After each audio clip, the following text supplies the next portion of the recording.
Japan में तो 50-60 साल के बाद प्रदूषण खत्म हुआ था, विकलांगता खत्म हुई थी।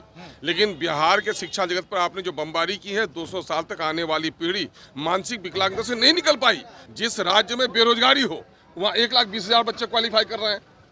उसमें से भी समझिए कि आधे जो टीचर पहले से हैं वही कर रहे हैं। तो शिक्षा जगत को कहीं ना कहीं चौपट कर दिया गया है। के पाठक जी जरा सुधार का काम कर रहे हैं, उनको सुधार का काम करने देना चाहिए। पिछले दिनों से लोगों ने चौपट करके रख दिया। के पाठक ठीक काम कर रहे हैं। यकीनन एजुकेशन को सुधारने के लिए जो कोई भी काम करे उसकी सराहना करनी चाहिए। लेकिन नीतीश जी का मामला ये है कि यहाँ पर नौकरशाही इतना हावी है कि लगता है कि अखबारों में देने के लायक है खबर कि एजुकेशन मिनिस्टर गायब हो गया है शायद। आपने देखना शुरू कर दिया है लाइव बिहार। मैं हूं आपके साथ असलम अब्बास। बिहार में शिक्षा विभाग पिछले कई महीनों से काफी चर्चा का विषय में है।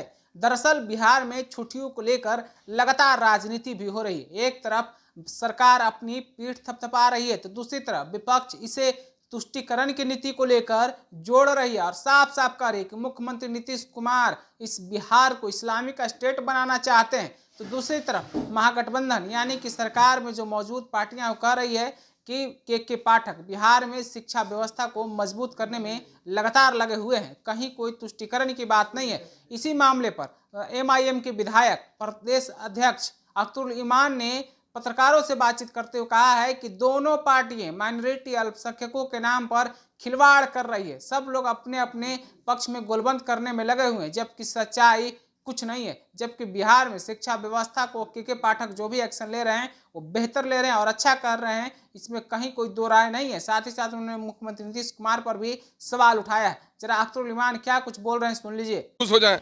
और बीजेपी को मामला ये है कि माइनॉरिटी के बारे में उनको भी इंसाफ नहीं करना है, तो वो इसको हिंदू कार्ड बनाकर ये खेल रहे हैं। दोनों खेल रहे हैं माइनॉरिटी के लोगों के मुफाद से।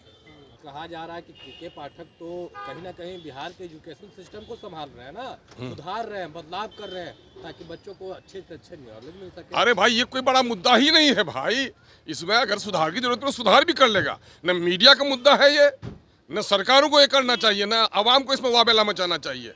अरे सबरात की छुट्टी तो मुसलमानों की भी काटी है, लेकिन उस वावेला नहीं है।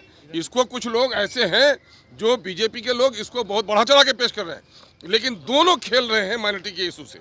माइनॉरिटी का इशू ये है बिहार में जाति आधारित गणना के बाद माइनॉरिटी की इस 3,60,000 नौकरी में सिर्फ 1.5 लाख नौकरी जो मिली है उसी को छुपाने के लिए ये लोग कर रहे हैं। ये समझ रहे कि माइनॉरिटी उर्दू के मामले में खुश हो जाएंगे और बीजेपी ये समझ रही है कि इस मामले से हम हिंदू कार्ड खेल लेंगे।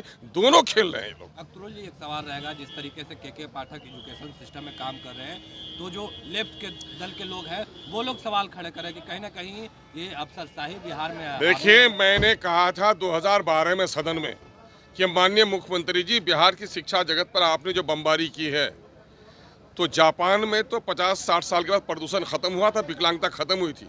लेकिन बिहार के शिक्षा जगत पर आपने जो बमबारी की है, 200 साल तक आने वाली पीढ़ी मानसिक विकलांगता से नहीं निकल पाई। और मेरी बात बिल्कुल सही है कि 1,70,000 जहाँ वैकेंसी हो, जिस राज्य में बेरोजगारी हो, वहाँ 1,20,000 बच्चे क्वालिफाई कर रहे हैं। उसमें से भी समझिए कि आधे जो टीचर पहले से हैं वही कर रहे हैं। तो शिक्षा जगत को कहीं ना कहीं चौपट कर दिया गया है।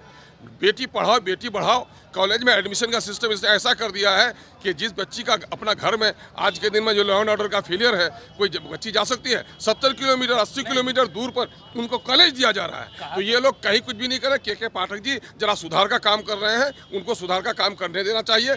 पिछले दिनों से लोगों ने चौपट करके रख दिया। के पाठक ठीक काम कर रहे हैं। यकीनन एजुकेशन को सुधारने के लिए जो कोई भी काम करे उसकी सराहना करनी चाहिए। लेकिन लोकतंत्र में ये होता है कि अफसर कम दिखता है, मंत्री ज़्यादा दिखना चाहिए। लेकिन नीतीश जी का मामला ये है कि यहाँ पर नौकरशाही इतना हावी है कि लगता है कि अखबारों में देने के लायक है खबर कि एजुकेशन मिनिस्टर गायब हो गया है शायद। एजुकेशन मिनिस्टर गायब? बिल्कुल, तो अखबारों में देने की चीज़ है ये। एजुकेशन मिनिस्टर किसी भी पॉलिसी में, इस किस्म की पॉलिसी में एजुकेशन मिनिस्टर को बहुत सारी पॉलिसियाँ होनी चाहिए। अगर नौकरशाही सारा काम करें तो फिर लोकतंत्र का क्या मानी रह गया। एजुकेशन मिनिस्टर को कई सारी जानकारियां भी नहीं रहती है और कई नियम। अब भाई ये तो मैं कह रहा हूँ, मैं जो कह रहा हूँ कि नीतीश शासन में नौकरशाहों की चलती है, मंत्री की नहीं चलती है, दिखावा है। अभी आपने अख्तरुल ईमान को सुना है, कितना कुछ के पाठक पर उन्होंने कहा है। शिक्षा व्यवस्था को लेकर उन्होंने कहा है जिस तरीके से रामनवमी की छुट्टी हो या फिर ईद में छुट्टी बढ़ाने की बात हो या फिर आप दूसरी छुट्टियों की बात करें, हरतालिका तीज की बात हो या कई तरह की छुट्टियों को रद्द किया गया, उसको लेकर भाजपा इसे हिंदुत्व के नाम पर खतरा बता रही है और मुस्लिम तुष्टिकरण की बातों से जोड़ रही है। जैसा कि कई नेताओं का बयान भी आ चुका है। फिलहाल आपने सुलेमान के बयान को सुना है, क्या राय रखते हैं? क्या के पाठक और सरकार सचमुच में बिहार में तुष्टिकरण की नीति अपना रही है? आप अपनी राय कमेंट ग्रुप में हमें जरूर पहुंचाइए। तब तक के लिए बने रहिए लाइव बिहार के साथ। आपका शुक्रिया। पर सब्सक्राइब और फेसबुक पर लाइक जरूर करें।